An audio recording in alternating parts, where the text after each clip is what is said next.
Hi everyone, my name's Rob. I've been with the Nest now and the brothers and sisters at the Nest for about 2 years. I'm also supporting others that have gone through the same situation as myself. I came to um, River and the Nest as a victim of domestic abuse, and I found myself very lost in the situation of getting support and help. I connected to another brother who introduced me to River and the brothers at the Nest, and I've never really looked back, to be fair. And I don't think I'd be where I am today without their support. I'm thriving. Because when I first came to the Nest, I was contemplating suicide. As I said before, I was a victim of domestic abuse. I'd been in a very volatile relationship for about 5 years. I also couldn't see my children for about a year, and that massively broke me. And there was no help for men who are victims of domestic abuse. Hertfordshire Police weren't very great, but unfortunately, they are not trained enough, I don't think, to support men who are victims of domestic abuse, because they are trained to look after women. And this message is not about gender specific, but domestic abuse in the eyes of the government is. And they believe that men don't suffer domestic abuse, and I can tell you firsthand that they do. And I've met many other brothers around the campfire that are also victims of domestic abuse.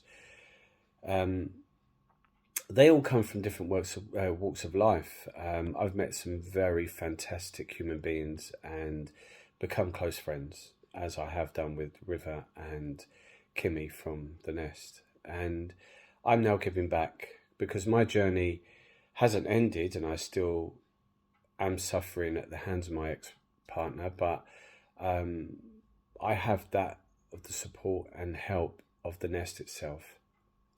And it's great to be able to go to somewhere and that you are welcomed and you are loved by them and not judged. And that, sitting around the room inside the yurt, which is a massive big tent that you sit round in, you walk through that door and some of your feelings get left at the door. And then when you're sitting there, you pick up a feather, and that's the rules. When the feather's picked up, you say whatever you want to say.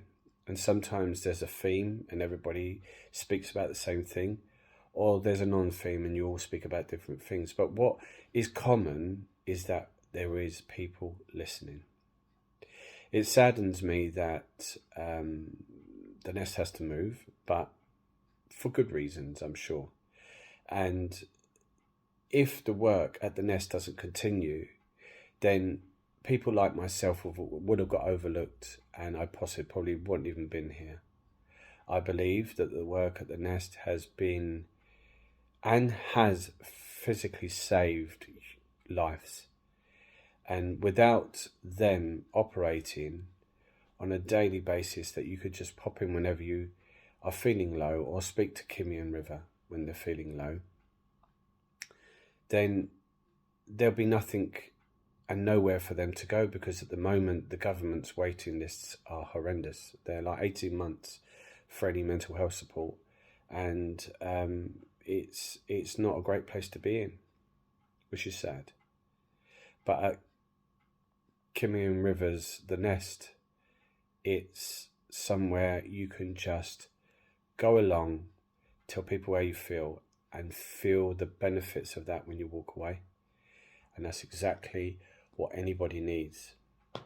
So my recommendation is to anybody that's listening to this video, go along, experience it, even if it's just one night.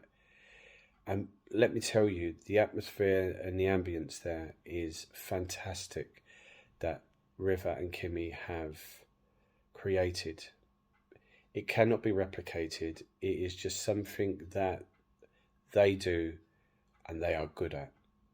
And I thank you both for helping and supporting me and giving me the opportunity now to pass that on to others, as I'm now training to be a counsellor for trauma victims. And I don't think I would have took that path without the help and support of the Nest and the brothers and sisters that are there in the separate groups that are just amazing people. So thank you all. And good luck. And hopefully the new location for the Nest will be just as great as the location it was in before. Take care, everybody.